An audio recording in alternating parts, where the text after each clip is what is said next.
outside shooting in the cold snow. I was in my studio just about a few hours ago, and I just felt I needed to get outside and get some cold air, and I thought I'd bring you with me.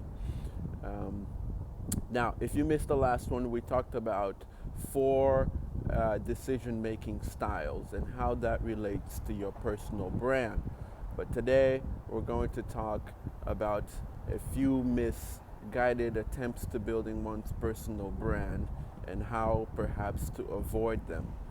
All right, misguided attempt number one, I call it attachment. This is the phenomenon where one individual may go and find a company or an existing brand and try and attach their brand, which, by the way, they're not working on building, attach it to that other brand because they feel compelled and they feel related to that other brand. So, an example may be an individual going to go and work for their dream company because they feel that the values of that company is much like their own and they believe in it. While that is not completely wrong, we do identify with companies and we do share same values with them. It is important to build your own brand and match make with another brand as opposed to attaching your brand to that other brand. So it's not good to go and work for a company simply because they have a brand that you like. You need to have your own brand that you love and match it with a company that has a brand that you like. Misguided attempt number two. I call this one resume. Resume because it is the process of resume writing where we get lost in our personal brand.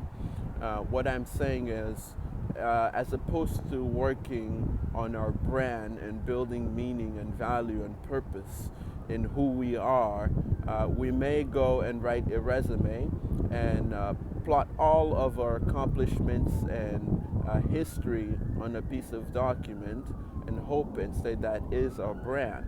And what we do with that is we go and we find organizations or companies and we subscribe it to them. We say, look at this. This is my brand. Will you hire me?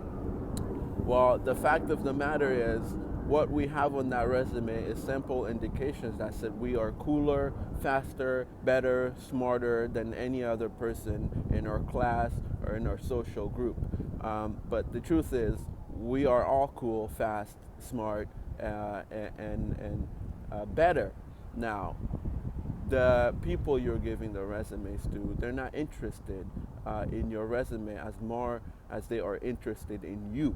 Now, you are your brand, so it is important to build your brand and let your resume outline that factor of you as opposed to the other way around. All right, number three, I call this one consent. Now, when all fails, after having failed to attach ourselves to another brand or failed to write a resume that illustrates our brand, we get drunk and we turn to our closest friends and we ask them, hey, but I'm a good person, right? I'm cool, right? I'm faster, right? And because they're just like us, their response is almost always, of course, yes, you are.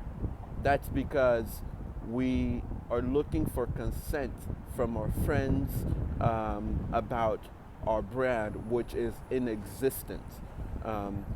What I recommend or I suggest we try and do is to build the brand by asking them for their help in the process of building the brand. So you can ask them and for truth and honest opinion on how you behave. For example, how do I sound when I'm talking to you? They'll tell you. Now you use that and figure out your brand and how you would like to sound when you talk to them. I think that is much different than getting drunk and asking them, but I'm cool, right? Well, with that said, I'm beginning to freeze, so I'm going to wrap up and head home. But I hope I have covered a few topics that may help you in your own journey to personal brand development.